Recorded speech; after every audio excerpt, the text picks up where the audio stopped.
Bon, bienvenue à tous et merci d'être venus si nombreux et nous écouter.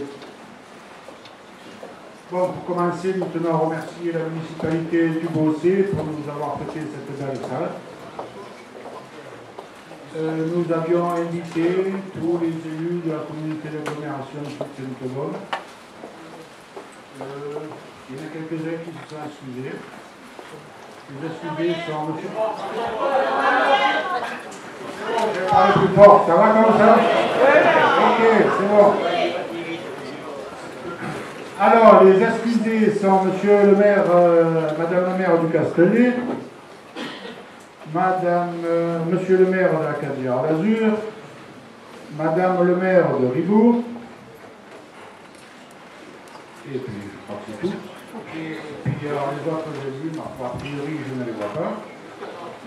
Je remercie par contre madame Anguenot, conseillère régionale, excusez-moi, Anguenot-Fiol, et les conseillers municipaux du Beaussais, madame Bonheur-Yolande et monsieur Friedler. Bon, maintenant je voudrais vous présenter les membres de notre collectif, donc le collectif SPANC Sud-Sainte-Bonne le Juste Prix. Donc, dans les associations, il y a Arc-en-Ciel Environnement Le Beaussais, qui est représenté ce soir par M. Horner, que vous avez entendu il y a 2 minutes, et Mme Volpi-Mylène. Autrement, il y a l'association de défense de l'environnement de Venos, qui est représentée par moi-même, Georges Thuat. L'amicale des Cancades, représentée par Jean-Claude Lachat, ici présent, et à côté. L'association de préservation de l'amélioration de l'environnement de Luquette, représentée par M. Marcel Simon, qui est là. Notre association, c'est l'ADIR Jacques de Clar, qui est représentée par M. Jean-Luc Briand, je crois qui est là. Bonjour. L'association Ouest-Cadière, représentée par M. Michel Litz, qui est là. L'association de la Muraille Longue, représentée par Mme Racine Reina, qui est au fond là-bas. Le comité d'intérêt de quartier du plan de Castellet par M. Patrick Pierson, qui est là-bas au fond de la chaise. L'amicale MOC, qui est représentée par M. Guy Marmottan, qui est là. Et les gynestés vigilants, représentés par M. Laurent Collet.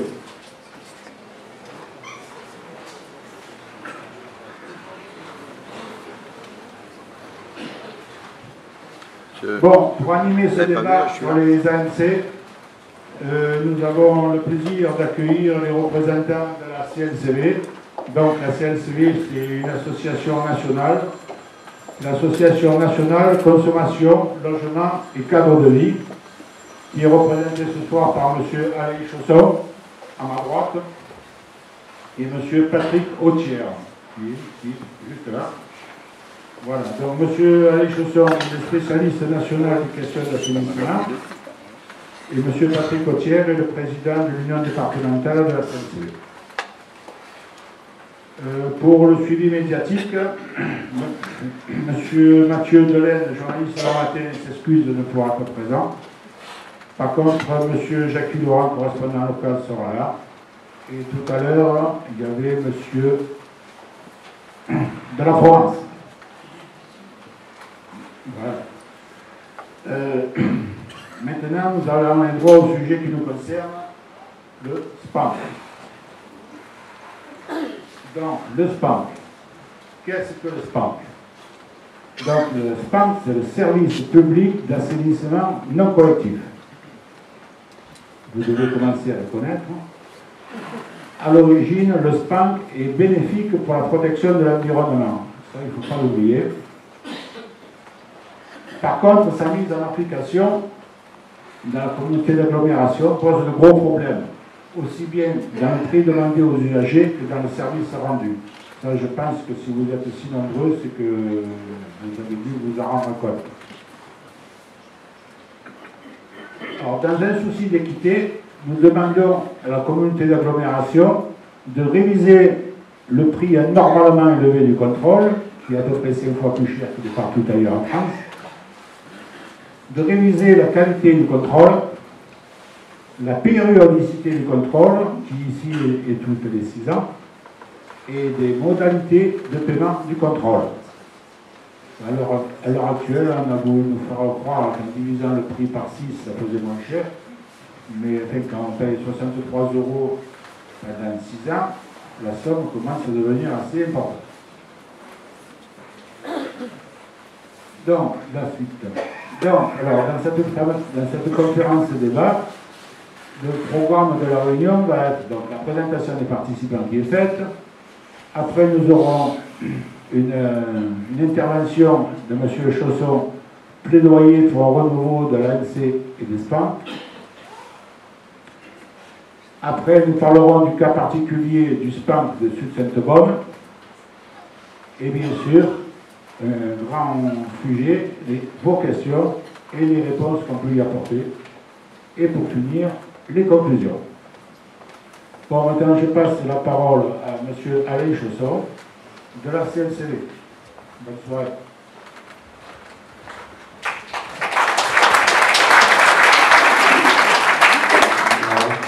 Oui, merci.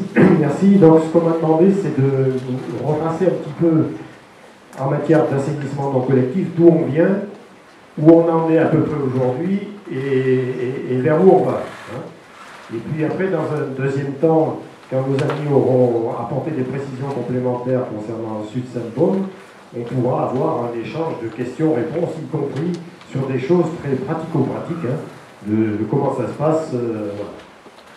Donc, simplement pour rappeler que à la CNCV, ça fait un peu plus de 30 ans qu'on suit, qu'on travaille sur ces questions-là, et pour tout vous dire, parce que dans les années 70-80, nous nous sommes beaucoup battus contre ce qu'on appelait la politique du tout tuyau.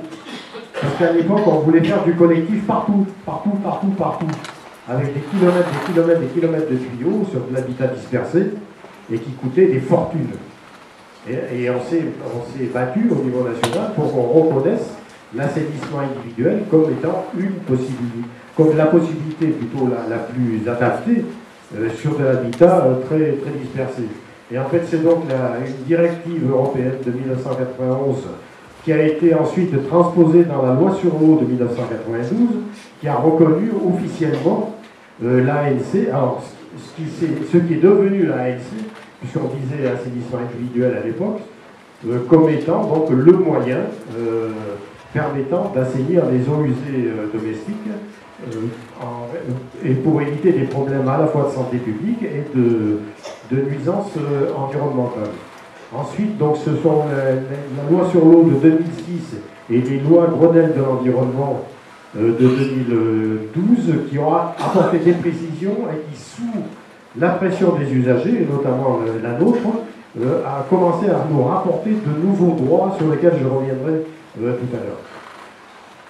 Donc ce qu'on peut noter, et pourquoi ça ne se passe pas très très bien chez vous, comme ça ne se passe pas très bien dans un certain nombre d'autres endroits, ce qu'on peut voir nos enquêtes nationales, on va dire, allez, on est gentil, à peu près la moitié des SPAN, ça se passe correctement, à peu près bien.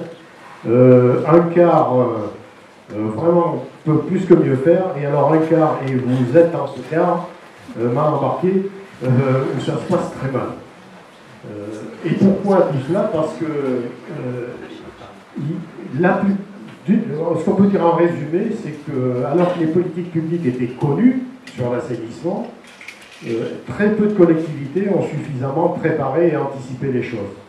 En plus, donc des lois de 92, et il a fallu attendre pratiquement 10 ans après cette loi pour que la réglementation, donc d'application, commence à se mettre en place. En sachant qu'en même pendant ce temps-là, les communes étaient censées mettre en place les services, dont on n'avait toujours pas expliqué de quelle manière ils allaient devoir se constituer. Donc vous voyez, déjà dès le départ, il y avait des coudes dans les tuyaux, là. Bon. Donc problématique. Et il a fallu donc une première réglementation en 2009 et qui a été révisée en 2012, et par l'action coordonnée des usagers, comme vous le faites au niveau local.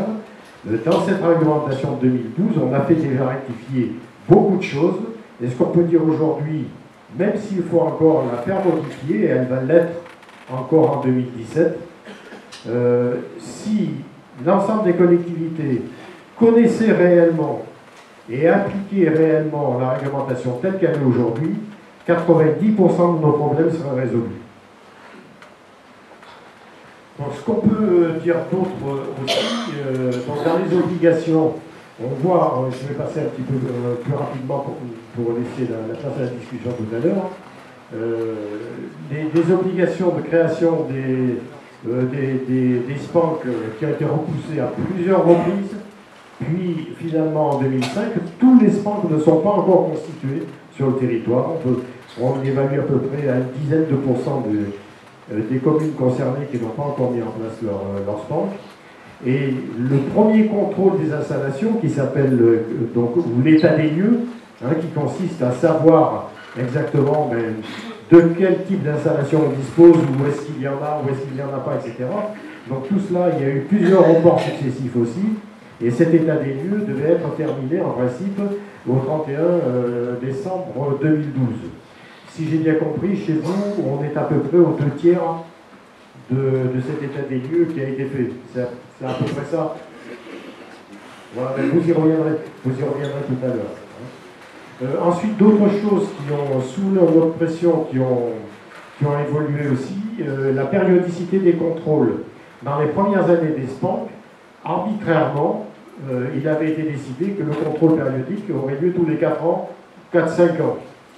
Bon, puis dans la loi sur l'eau de 2006, on l'a fait repousser à 8 ans, et dans les lois Grenelle de l'environnement, à 10 ans. Alors quand on dit 10 ans, la loi dit au moins une fois tous les 10 ans. Alors vous, c'est pas mal, parce que comme ils ont choisi 6 ans, donc 2 fois 6, ça fait 12, donc il n'y a pas plus d'une fois tous les 10 ans, et on s'en tire comme ça, quoi. On y reviendra tout à l'heure.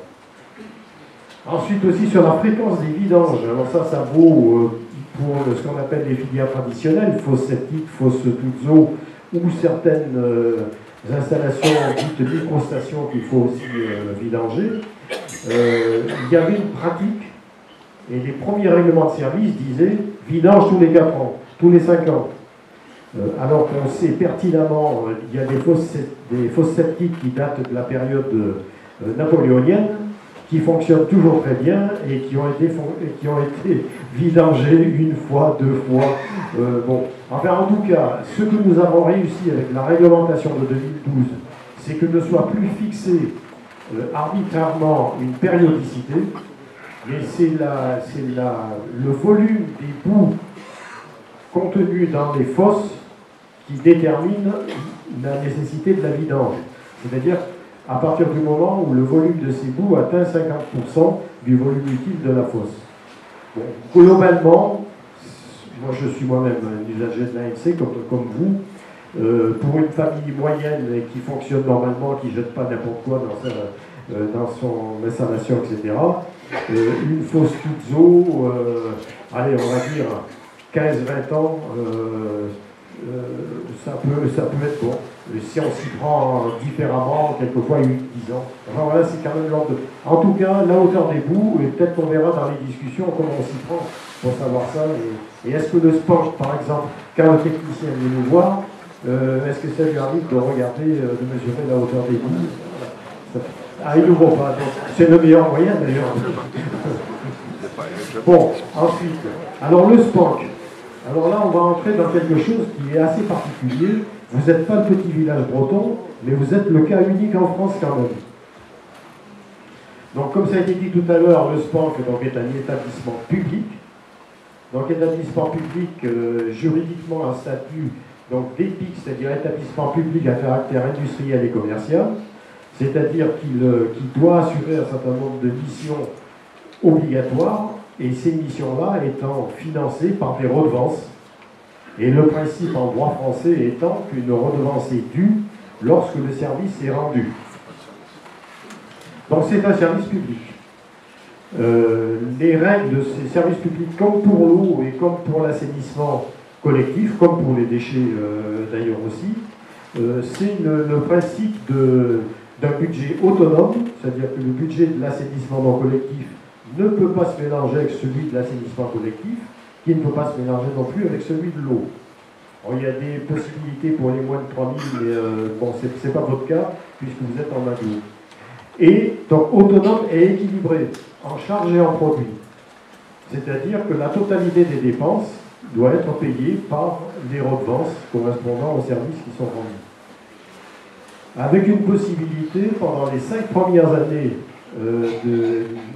suivant la constitution du SPANC, ce qui n'a pas été fait chez vous, que le budget de ce service soit subventionné soit par la collectivité, alors les communes ou l'agglo, ou l'agence de l'eau, qui avait des budgets prévus pour cela, et c'est une autre demande que le législateur avait prévu cela, notamment parce que, plutôt que d'avancer complètement à l'aveuglette, parce que les élus, et on ne peut pas leur reprocher ça, n'avaient pas la connaissance de la réalité du territoire, des installations, où elles étaient, si elles fonctionnaient, si elles ne fonctionnaient pas.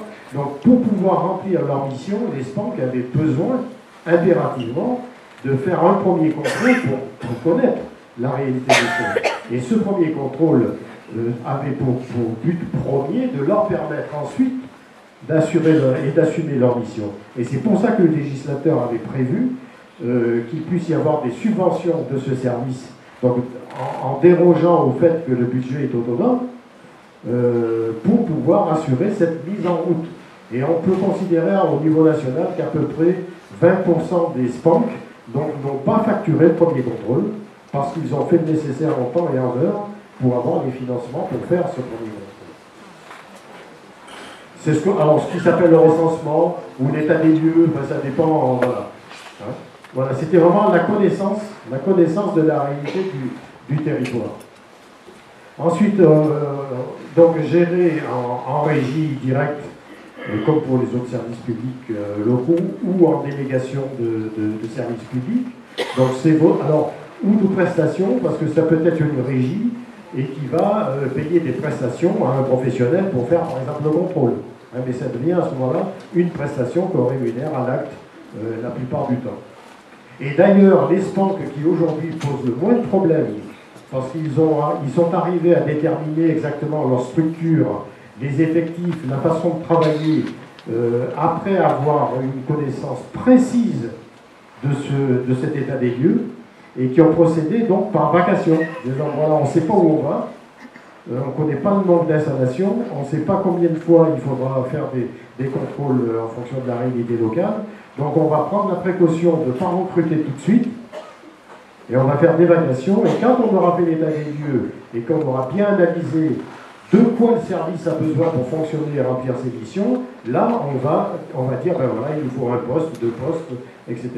Alors que la très grande majorité ont mis la charrue avant les bœufs, ont commencé à constituer le service, à recruter, et puis on se retrouve comme ça en situation de déficit. Et alors vous, il y a quelque chose d'extraordinaire, donc c'est le cas unique en France, c'est que vous êtes dans une délégation de service public, et que le délégataire, alors ce qui est parfaitement légal par ailleurs, le délégataire a pris comme raison sociale service public d'assainissement non collectif. Donc ça, c'est proprement scandaleux, c'est une usurpation de titre, et il est assez inconcevable que la collectivité ait pu accepter cela, parce que je ne vous dis pas de mélange des genres, au moins dans les esprits aux uns et aux autres. Hein.